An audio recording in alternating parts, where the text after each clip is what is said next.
12월 21일 말씀 동무 시작하겠습니다. 데살로니가 후서 1장 1절부터 12절까지 하나님의 나라에 합당한 사람이라는 제목입니다. 이제 역대상을 마치고 신약으로 왔습니다. 데살로니가 후서인데 예전에 데살로니가 전서를 읽었죠. 데살로니가 교회는 바울이 2차 전도 여행 때 사도행전 17장에서 3주간 정도, 3주밖에 복음을 전하지 못했죠. 유대인들이 박해를 했기 때문에 거기에서 베레아로 이제 이동을 해야 됐었으니까. 근데 3주간 말씀을 정했는데 이 데살로니가 교회의 믿음이 마게도냐주와 아가야주, 그러니까 그리스 땅의 남과 북 모든 믿는 자에게 본이 됐다 그랬죠.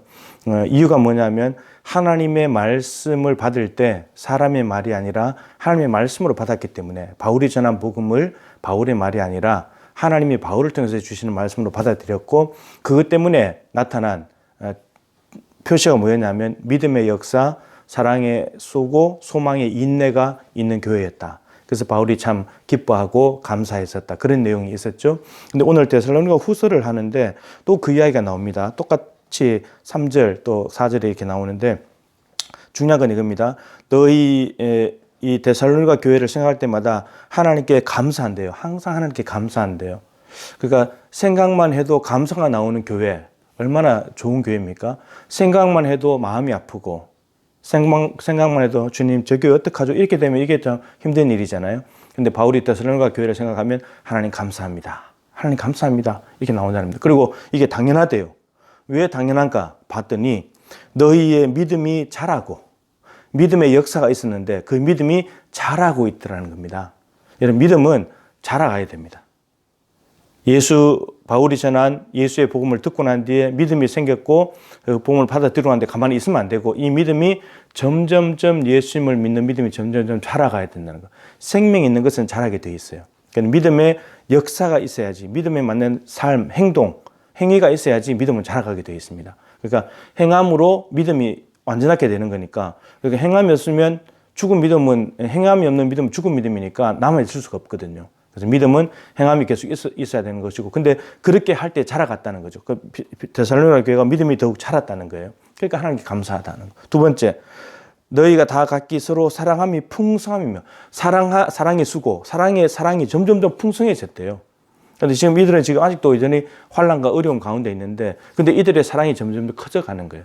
환난 속에서 믿음이 자라고 환난 속에서 사랑이 더 많아지고 지금 코로나 상황 속에서 우리가 지금 해야 될 것은 사랑이 점점 늘어가는 거죠. 움츠리기 쉬운 때입니다. 힘드니까 주문이 닫기 쉬운 때인데 이럴 때 목원들에게 한 번 더 전화하고 한 번 더 문자하고 한 번 더 격려하고 필요하다면 주문을 열어서 도와주고 이렇게 될 때 사랑이 점점 풍성하게 되는 거죠.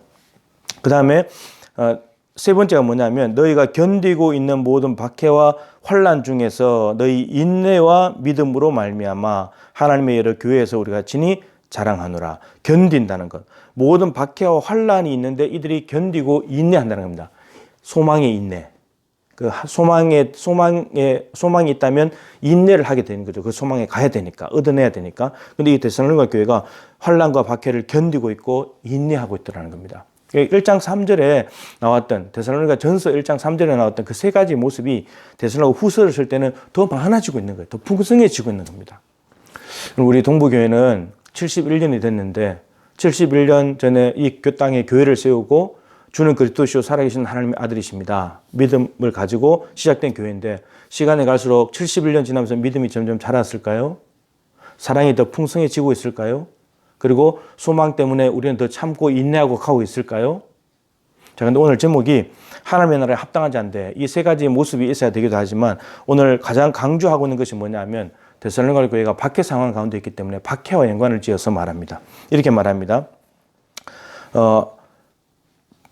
4절에 나왔던 견디고 모든 박해와 환난을 인내하는 것을 많이 이야기하면서 이걸 마지막에 두어서 자랑을 했는데 이것을 가지고 연결해 가지고 너희로 하여금 하나님의 나라에 합당한 자로 여기심을 받게 하려 합니다.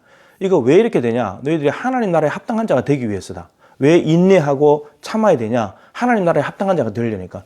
그 하나님 나라에 대한 소망을 가진 사람은 이 땅에서 박해와 환난을 당할 때 인내해야 된다는 거죠.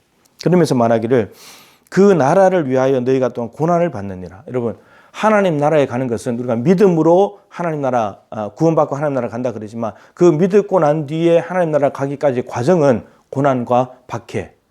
그래서 인내하고 견디고 참는 것이 필요하다는 말씀입니다. 이 필수 코스예요. 예수님께서 우리에게 천국이 가까웠느니라 복음을 전파하시고 난 뒤에 하나님 나라 주로 오셔가지고 하고 난 뒤에 그분이 우리에게 하나님 나라에 가는 길을 열어주신 것이 십자가의 죽음이었잖아요. 사도들도 엄청난 고난을 받았죠. 박해를 받았죠. 교회도 받았죠. 우리도 지금도 마찬가지예요.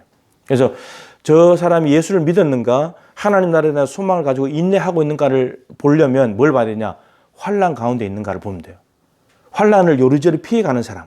환난을 피해가는 방법은 그냥 타협하면 돼요. 로마 황제가 절하라 그러면 절하면 되는 거고 다니엘처럼 기도하면 사자굴에 들어간다 그러면 30일 동안 기도 안 하면 되는 거고 그러면 박해를 피해가는 거예요. 그런데 그것을 견디는 거예요. 참아내는 거예요.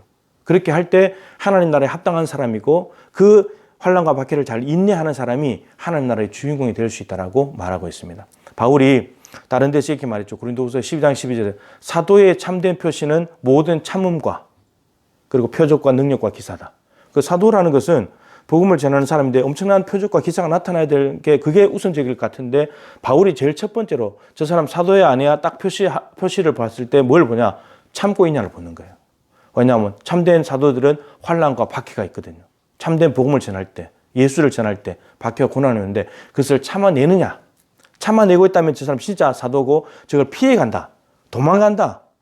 편안한 쪽으로 간다. 그러면 참된 사도가 아니라는 거예요. 그 사도라는 글씨 안에 크리스찬을 갖다 넣으면 어떻게 될까요? 참된 그리스도인의 표시. 이렇게도 말이 돼요. 참는 거다. 왜냐하면 그리스도인이라는 말의 의미가 성경에 3번 나오지만 예수가 그리스도라고 믿는 사람. 거기다 더하기 예수님처럼 고난의 삶을 살아가는 사람. 예수님의 고난에 참여하는 사람이 그리스도인이거든요. 그럼 그리스도인의 참된 표시는 뭐냐면 예수를 그리스도로 믿는 것이기도 하지만 참아내느냐, 고난의 삶을 사느냐 여기에 있습니다. 그래서 믿음과 소망과 사랑 이 3가지가 다 있어야 되겠고 거기에 맞는 행함들, 수고, 인내가 있어야 되는데 무엇보다도 고난과 박해라고 하는 것은 하나님 나라에 합당한 사람으로 만들기 위해서 연단하는 과정이고 그렇기 위해서 그 안에서는 참고 인내해야 되고 그래야 하나님 나라에 합당한 주인공이 될 수 있다라고 말씀하고 있습니다. 저와 여러분들도 올해가 다가가고 있는데 올해보다 내년에 믿음이 더 자라야 되겠고 사랑이 더 풍성해져야 되겠고 인내가 더 많아져야 되겠고 한 번이라도 더 참아야 되겠고 그래서 우리가 단지 참아서 힘든 시간을 지나가는 것이 아니고 멀리 본다면 하나님 나라 때문에 참는 것이고 참아내야 하나님 나라에 갈 수 있는 것이고 이런 믿음의 경주를 끝까지 다 달려나가는 저와 여러분 모두가 다 하나님 나라에 합당한 자가 될 수 있기를 주님의 이름으로 축복합니다.